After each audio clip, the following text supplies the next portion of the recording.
Hi friends, welcome to Healthy Cooking Channel. இந்த வீடியோல நம்ம இன்னைக்கு சுவையான மட்டன் கொழுப்பு வறுவல் எப்படி செய்யலாம்னு பார்க்கலாம் வாங்க. கொழுப்பு நல்லா ஃபர்ஸ்ட் கழுவி எடுத்துக்கோங்க. கடாயில 1 டீஸ்பூன் அளவுக்கு மட்டும் எண்ணெய் விட்டுக்கலாம். எண்ணெய் அதிகம் தேவையில்லை. தாளிப்புக்கு மட்டும் தான் எண்ணெய் தேவைப்படும்.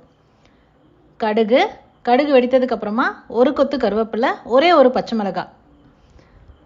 அதெல்லாம் நல்லா வதங்கினதுக்கு அப்புறமா சுத்தம் பண்ணி எடுத்துக்கக்கூடிய கொழுப்பை அதில் சேர்த்துட்டு இது எல்லாத்துக்கூடயும் நல்லா கலந்து விட்டுறலாம்.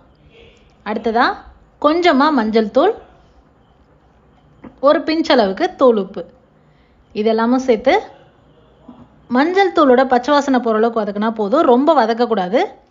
இப்போ அந்த கொழுப்பு பாதி முழுகிற அளவுக்கு தண்ணி சேர்த்துக்கலாம். தண்ணி சேர்த்துட்டு நல்லா வேக விட்டுலாம். தண்ணியில் வெந்து வந்தது அப்படின்னா உங்களுக்கு அந்த கொழுப்பு வந்து திகட்டவும் செய்யாது, நல்லா சாஃப்டாக குக்காகி வந்துடும். பாருங்கள், இடையில கரண்டி வச்சு கிளறி விட்டுருங்க.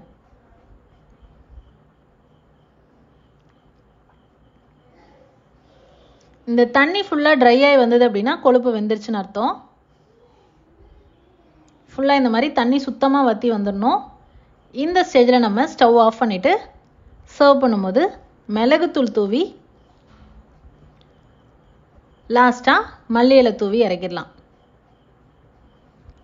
இந்த கொழுப்பு ஃப்ரை பொறுத்த வரைக்கும் நம்ம செஞ்ச உடனே சாப்பிட்றணும். சூடாக இருக்கும் போதே சாப்பிட்டோம் அப்படின்னா தான் அந்த சாஃப்டாகவும் இருக்கும், டேஸ்டியாகவும் இருக்கும். ட்ரை பண்ணி பார்த்துட்டு உங்களோட கமெண்ட் மறக்காமல் சொல்லுங்கள் ஃப்ரெண்ட்ஸ். இது போன்ற ஹெல்தி ரெசிபீஸ்க்கு மறக்காமல் ஹெல்தி குக்கிங் சேனலை சப்ஸ்கிரைப் பண்ணுங்கள். இந்த வீடியோ உங்களுக்கு பிடிச்சிருந்தா லைக் பண்ணுங்கள், ஷேர் பண்ணுங்கள், கமெண்ட் பண்ணுங்கள். தேங்க்ஸ் ஃபார் வாட்சிங்.